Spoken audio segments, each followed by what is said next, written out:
precisa, mas então ele fez esse mikve.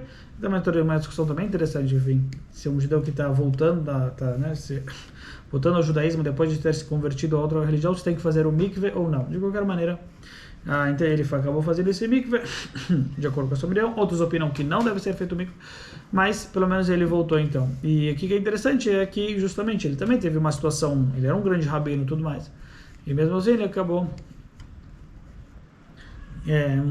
de alguma maneira ou de outra tendo um filho, enfim, que acabou saindo, e aí se diz, talvez que estava associado com esse aspecto mais intelectual que ele tinha, enfim. Rabbi Moshe acha. E trazendo para Jetró, falando com relação aos nomes, né, porque é muito interessante os nomes dos filhos, porque Gershom significa eu fui estrangeiro, Gershom, que Ger haiti beretz nochriah, eu fui estrangeiro numa terra estranha. E o segundo filho, que é Eliezer, representa que Deus me ajudou. Eliezer, o meu Deus me ajudou quando ele estava lá na situação, né, da espada. E o que é interessante com relação a essa ideia da espada é que, enfim, com relação a Eliezer, porque Eliezer manifesta, esse nome manifesta Deus lá transcendendo a natureza. Moisés estava numa situação que foi lá cortar o ser humano, foi lá cortar a cabeça de Moisés e fica duro como uma pedra. Faraó queria, depois que ele acaba matando os dois, né, acaba matando os dois egípcios que estavam brigando, o egípcio que estava brigando, ele acaba matando ele, acaba enterrando, e o Datânia vira os super inimigos, enfim, aqueles enfim, que acabam, sempre estão, né, provocando Moisés. Os conspiradores. Os conspiradores, assim, eu vi agora uma palavra sobre eles, enfim, que estão sempre atrapalhando a vida de Moisés, vão lá e delatam Moisés, e aí Faraó quer lá matar ele. Aí quando quer lá matar, aí o pescoço de Moisés fica duro. Isso também é algo muito, muito interessante, enfim. Quer dizer, isso demonstrou, porque por assim dizer, o ser humano é um ser muito vulnerável. Enfim, uma faca já corta, enfim, Hashem fez com que uma faca já pode cortar o ser humano, enfim. E aqui Moisés manifesta, enfim, que o ser humano tem essa força, enfim, que Hashem fala, não, uma faca não consegue cortar o ser humano, quer dizer, não tem essa vulnerabilidade. Ou seja, transcendeu a matéria. Exatamente, transcende a matéria. Então, Eliezer representa um filho que transcende a matéria. Já Gershom, que é um nome sem dúvida muito especial, tem Gershom também de Levi. Levi tem um filho de Gershom. Mas daqui manifesta mais ao lado, na verdade, que veio de fora. Que Ger haiti, eu fui um estrangeiro, Deus estava comigo, mas eu fui estrangeiro num outro local. Quer dizer, é o reconhecimento de Moisés que existe o estranho, enfim, existe e lá, e eu fui lá e Deus estava comigo. Mas existe o outro lado. Eu fui ger lá, eu fui estrangeiro lá na terra numa terra estrangeira. E Hashem esteve comigo, quer dizer, o reconhecimento que existe o outro lado.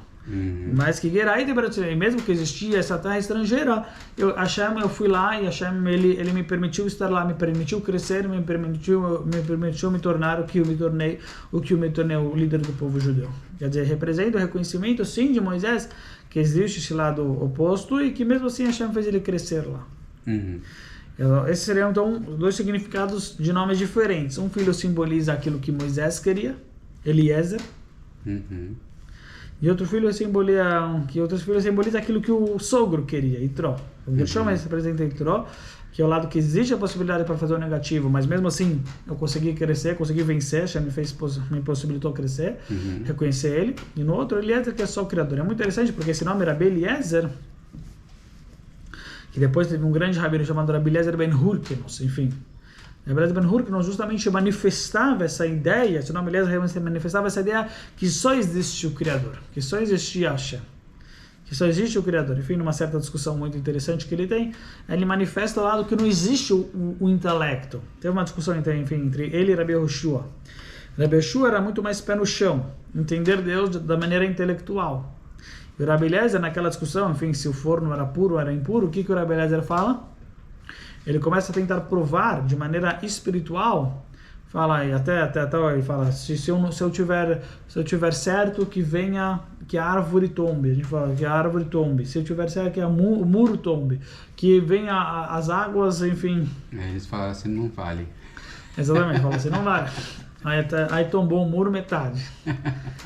Pela honra dos dois. Pela honra de Rabi Eliezer tombou metade, pela honra de Rabi Yeshua ficou parado, não caiu mais. Mas aí ele falou que sai uma voz celestial.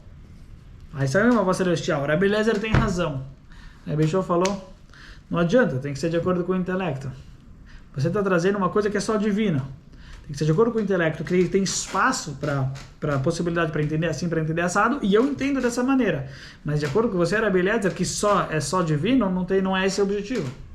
O objetivo é um intelecto. O que é o intelecto? É a possibilidade de entender de duas maneiras, e a gente entendeu dessa maneira. Que essa é a maneira correta. Então aí ele falou, a Torá já foi dada para o ser humano.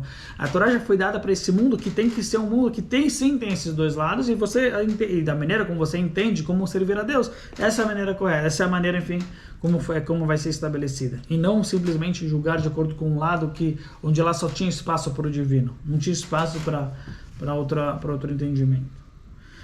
A Torá já foi dada por intelecto humano, que dá espaço para os dois, e é de acordo com esse entendimento que a gente vai seguir a Torá. Mas aí teve uma, só para falar, porque Pará Adumá, enfim, a vaca vermelha, né, enfim, a vaca vermelha,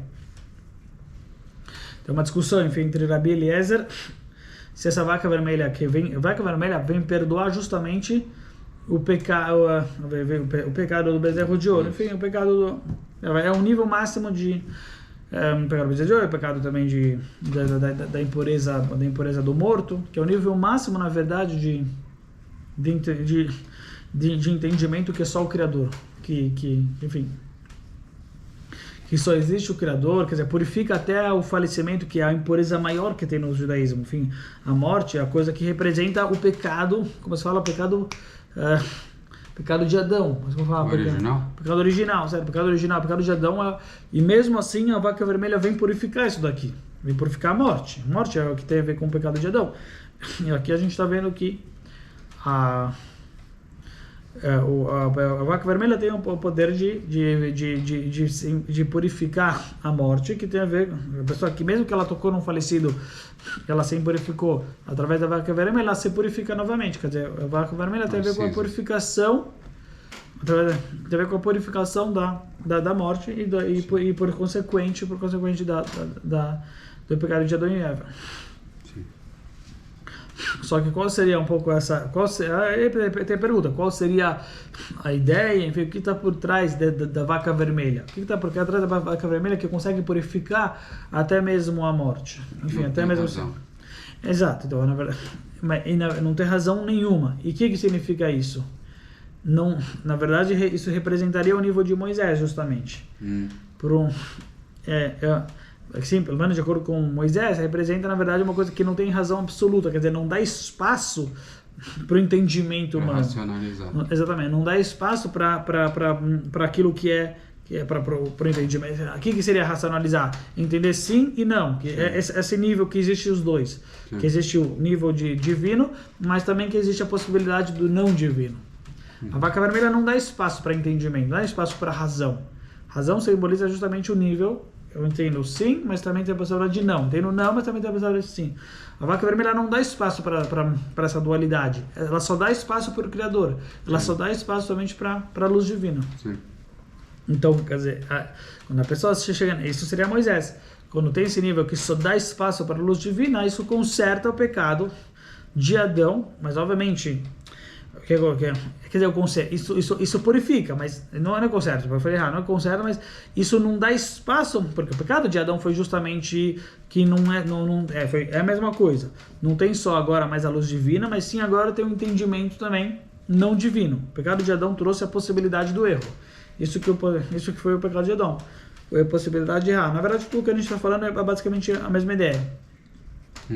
É a mesma. O pecado de Adão trouxe para o mundo a possibilidade do ser humano errar, dele seguir a Verá. Antes disso só havia a possibilidade de seguir Deus. Agora com a Verá, agora tem a possibilidade do ser humano optar, sim ou não, livre-arbítrio, entender assim, entender assado. Antes não, era só o nível de Moisés. Então, mas a Pará Adumá, ela nos traz a um nível que era anterior ao nível do pecado de Adão.